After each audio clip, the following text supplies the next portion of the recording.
সকলো জাতি জনগোষ্ঠীৰ মিলনভূমি গড়েশ্বৰৰ নাওকটাত আজিৰে পৰা উদযাপিত হৈ থকা 18 সংখ্যক ৰাস মহোৎসৱৰ যুগল মূৰ্তি ইতিমধ্যে উন্মোচন হৈছে। এই যুগল মূৰ্তি উন্মোচন কাৰ্যক্ৰমত নাওকটা তথা পূব বেপিলি অঞ্চলৰ বিভিন্ন জাতি জনগোষ্ঠীৰ বিশিষ্ট ব্যক্তিসকল উপস্থিত থাকি আমি সকলোৱে উন্মোচন কৰিলোঁ। আশা ৰাখিছোঁ প্ৰভু শ্ৰীকৃষ্ণৰ আশীৰ্বাদ আমাৰ সকলোৰে ওপৰত থাকিব। এইবেলি নাওকটাত খুব ধুনীয়াকৈ বিগত সময়ছোৱাৰ লেখীয়াকৈ এইবেলিও ৰাস উদযাপিত হৈ আছে আৰু আপোনালোকে ইতিমধ্যে দেখিবলৈ পাব। বিশেষকৈ মোৰ মিডিয়া বন্ধুসকলক মই অনুৰোধ জনাম যে নাওকটাত এইবেলি কি সংযোজন হৈছে। আপোনালোকে নলবাৰীৰ ৰাসতকৈ কোনো গুণে ইয়াত কম নেদেখিব। নলবাৰীৰ বা আমাৰ লোৱাৰ আছামৰ পৰা যদি বা অসমৰ বিভিন্ন প্ৰান্তৰ পৰা যদি নাওকটাকে যদি ৰাস চাবলৈ আহে, তেওঁলোকে দেখিব যে নাওকটাত যে ৰাস ইমান ডাঙৰকৈ ধুমধামেৰে উদযাপন হয়। নাওকটাবাসীৰ যিটো উৎসাহ, যিটো আধ্যাত্মিক এটা পৰিৱেশ পূব বেপিলি আঞ্চলিক ৰাস সমিতিয়ে দিবলৈ সক্ষম হৈছে, তাক সঁচাকৈ শলাগ ল'বলগীয়া। অনাগত দিনত পূব বেপিলি অঞ্চলত সদায় যাতে শান্তি বৰ্তি থাকে তাকে মই কামনা কৰিছোঁ। আমাৰ এই পূব বেপিলি কেন্দ্ৰীয় ৰাস মহোৎসৱটি আজিৰে পৰা আগতকৈ দুদিন বাঢ়ি 9 দিনলৈ আমাৰ থাকিব। তাৰে আজি প্ৰথম দিন আছিল। এই প্ৰথম দিনটোত ৰাতিপুৱাৰে পৰা বিভিন্ন কাৰ্যসূচী সুকলমে চলি গৈছে আৰু এই কাৰ্যসূচীবিলাক চলি যোৱাত আমাৰ বিভিন্ন জনগোষ্ঠীৰ আমাৰ এই পূব বেপিলিৰ ভক্তপ্ৰাণ ৰাইজে এই সহায় সহযোগিতা কৰিছে, অনুষ্ঠানত ভাগ লৈছে। মই এতিয়া আনন্দিত হৈছোঁ এইকাৰণে যে অইনবেলিতকৈ এইবাৰ ৰাসখন বহুতো উন্নত হৈছে। বিভিন্ন আমাৰ অনুষ্ঠান ইয়াত আমাৰ বঢ়িয়াকৈ উজ্বলি উঠিছে।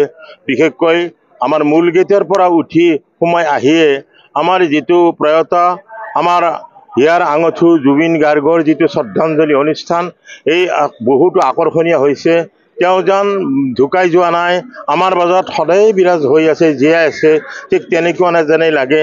যিয়ে নহওক তথাপি তেওঁৰ এই শ্ৰদ্ধাঞ্জলি অনুষ্ঠানত মই ভাগ লওঁতে যদিও মই তেওঁৰ বিষয়ে মানে আমাৰ ৰাসৰ যিটো উল্লাসৰ মাজতে মোৰ চকু পানী ওলাইছে। যিয়ে নহয় এই চকু পানীৰ মাজতে আমি ৰাস চলাই যাবলৈ আমি আগবাঢ়িছোঁ। চাওক, আজি আমাৰ যি কাৰ্যসূচী যিবোৰ হ'ল, ইয়াৰ পিছত প্ৰতিদিন আৰু আমাৰ সন্মুখত 8টা দিন বাকী আছে। এই 8টা দিনত আমাৰ এই থিয়েটাৰত মীনা বজাৰৰ দেখুওৱা হ'ব, আপোনালোকে পাব। আৰু ৰাজমুকুট থিয়েটাৰ দেখিবলৈ পাব, হেঙুল থিয়েটাৰ দেখিবলৈ পাব। আৰু ইয়াত বিভিন্ন ধৰণৰ পৰ্দাত আমাৰ জুবিন গাৰ্গৰ যি এটা মানে চিনেমা, এইটো মানে আমাৰ ইয়াত আৰম্ভ কৰা হৈছে। বৰ এতিয়া আমাৰ সেই কাৰুকাৰ্যটো কৰা নাই, কৰিব। আৰু এইমাত্ৰ আমাৰ আৰু আজি এনেকুৱা এটা আমি সৌভাগ্যত উপনীত হৈছোঁ, আমাৰ যুৱ সমাজবিলাকে মানে প্ৰতি বছৰে 5 নৱেম্বৰৰ দিনটোত ডক্টৰ স্বৰ্গীয় ভূপেন হাজৰিকাৰ মৃত্যু তিথিটো পালন কৰি আহিছে।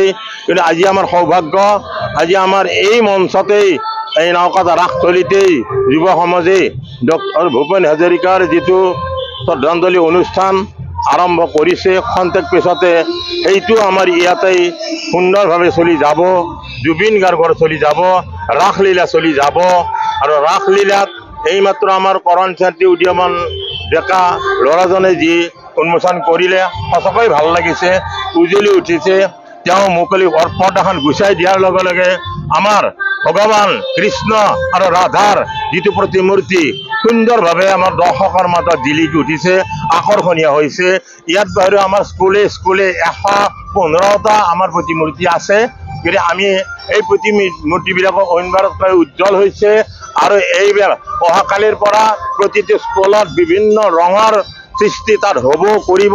লাইটৰ আমাৰ দায়িত্বত থকা কৃষ্ণ বড়োৱে, মই কৃষ্ণ বড়োক মই প্ৰশংসা কৰিছোঁ। যিয়ে নহওক আমাৰ এই নাওকাটাৰ আৰু আগন্তুক হ'বলগীয়া এই 8টা দিনত জাতি ভাষা নিৰ্বিশেষে যিখিনি আমাৰ পূব বেপিলিত আমাৰ আছে জনজাতি, এইসকলৰ আমি সম্পূৰ্ণ সহায় সহযোগ বিচাৰিছোঁ। ইতিমধ্যে আমি বহুজন আমাৰ ভক্ত তপন ৰাইজে আমাক সহায় কৰিছে আৰু সেইকাৰণে আমি এইখিনি আগবাঢ়ি যাবলৈ সক্ষম হৈছোঁ।